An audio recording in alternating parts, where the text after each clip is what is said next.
Thanks for joining us for NBC5 In Depth. I'm Adrian Pastor. Artificial intelligence is changing how we work, communicate, and learn. As it becomes widely accessible, many parents and school communities are trying to determine the best ways to use it in and out of the classroom. But one Burlington-based organization is welcoming the change, encouraging students around the world to discover, learn, and build with AI. As students get ready to take on another school year, many school communities are continuing to grapple with the use and accessibility of artificial intelligence.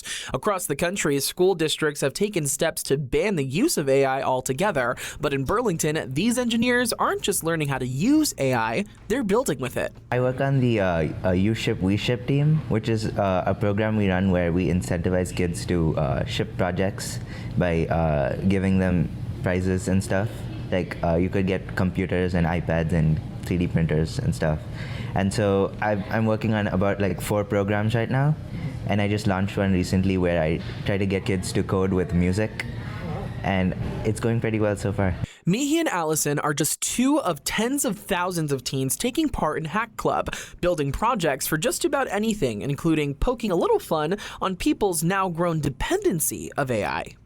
So this is the website that sort of went viral earlier this year, where it mimics a sort of the ChatGPT UI that you usually see, and so you ask questions and an AI responds, but the AI is a human, and so you get these capture the essence of how you feel being an AI, and it's that. Hack Club has become the largest community of technical teens in the world, spanning across the U.S. with more than 90 countries. And when it comes to advancements in technology, co-founder Christina Asquith says that there's no better group of people than teenagers to learn to master it. That's the magic of Hack Club. It was founded 10 years ago by a 15-year-old, and today more than 80% of our staff are under 18. And these are young people, they're technical natives, so they have grown up on the internet, and they have a really deep curiosity, not just on what the internet can show them or how to scroll around the internet, but how the technology is built and how to build things using this technology. And that's what Hack Club is. We are a place for tens of thousands of teenagers to come around the world and build things using technology. Whatever they want to see in the world, they can build at Hack Club. These engineers are trusted with real work, building programs, designing tools, writing code, all while learning how to incorporate artificial intelligence into their framework in ways you likely wouldn't see in the classroom. Asquith says AI can be a successful tool if people learn how to use it, as opposed to shying away from it altogether. We had teenagers using 3D printers, building keyboards, libraries. Video games are hugely popular, especially early on as young boys are starting out their journey in technology, all the way through to projects that can predict where satellites are in the sky, and that can help NASA even find galaxies that adult scientists have been looking for decades. When it comes to kind of the evolution of technology, I think we've seen it firsthand. You go from the flip phone to an iPhone, the world changes a little bit. We're starting to see that kind of start again with the introduction of artificial intelligence when it comes to kind of everyday tasks or even what's happening here in Hack Club. So talk to me a little bit about some of those projects that are kind of using that. How does this continue to grow and be something that folks should be not as afraid of as they once were, maybe?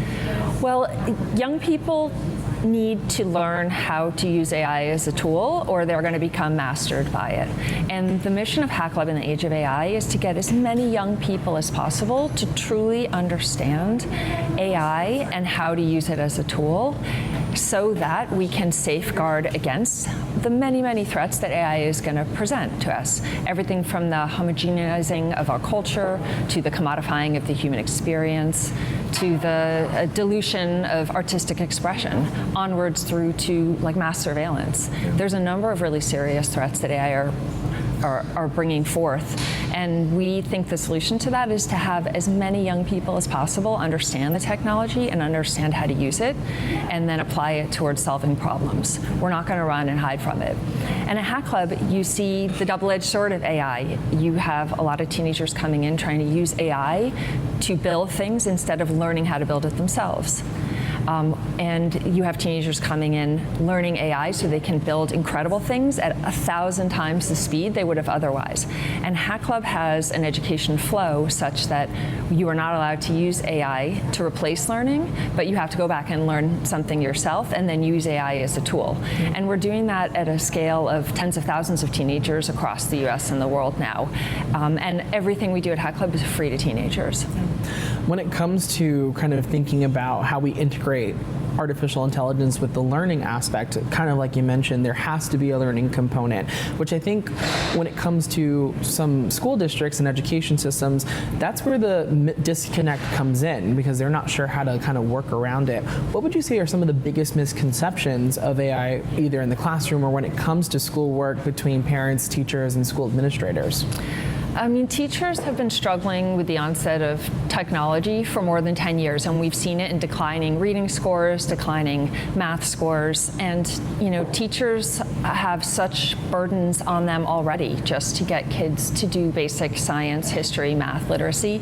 You layer AI on top of this, and it's way too much to ask a school teacher to take on, to teach them how to use AI.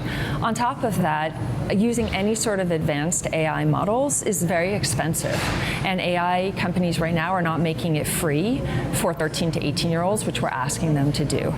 So we think that schools and school districts are not in the right position to teach AI education to young people today, and Hack Club is being run by dozens and dozens of engineers. Is like a great place for young people to safely experiment with AI and learn how to use it. I don't think that schools should ban the use of AI after the age of 13. I think elementary schools should not allow AI in the classroom, but high schools should allow it, encourage it, and teach how young people how to use it without replacing learning, but rather as a tool. Yeah, what would you say is the best approach to kind of working with it? Is it organizations like Hack Club giving students that third place to really kind of explore and learn in a way that makes sense? Yeah, Hack Club is a great third place for young people to experiment with technology and to use AI. It's all peer-to-peer learning, so they're joining a community of thousands of other teenagers building with AI. And I think that teachers should not be afraid of AI, but also should be as strict as ever in not letting teenagers replace learning by using AI. And that is a hard bar for teachers to meet on top of everything else they're doing. But we're all going on this journey together. And AI is concerning. There's a lot of concerns we should have about AI. And I think that it's a really important discussion we're having in Vermont, especially around the role of AI. And I think we should continue to talk as much about AI as possible, involving not just teachers and school board members, but teenagers who know how to use it as well. Yeah. What are you hearing from school communities about this? I know obviously it is a very scary topic, that the less you know about it, the scarier it is. But how does your role kind of as a liaison between Hack Club and maybe some folks in the school community kind of help kind of bridge that misunderstanding or that gap, would you say? Hack Club works outside of the schools, but I am a former school teacher and a great admirer and supporter of the public schools. And I encourage teachers to direct high school students to Hack Club as a place to come in and learn to build technology using AI, as well as we host as many forums as possible to talk about AI, concerns we have around mass surveillance, around the dilution of the human experience, around the commodifying of humanity, and how we can become, as a generation of young people, really literate around how to use AI as a tool and not be replaced with AI, by AI. Now, Vermont itself is in a very unique position because you have places like this that is encouraging of that exploration of technology, the use of AI, kind of using it to kind of push the needle a little further on some of the projects that these teenagers are most passionate about. At the same time, there are no AI standards in the state currently. We also don't perform as well when it comes to computer science education. So what concerns you about that trend, and how do we start to think about ways to kind of improve from where we are currently? Vermont is the right home for a hack club. It is the right home for the largest community of technical young people in the world.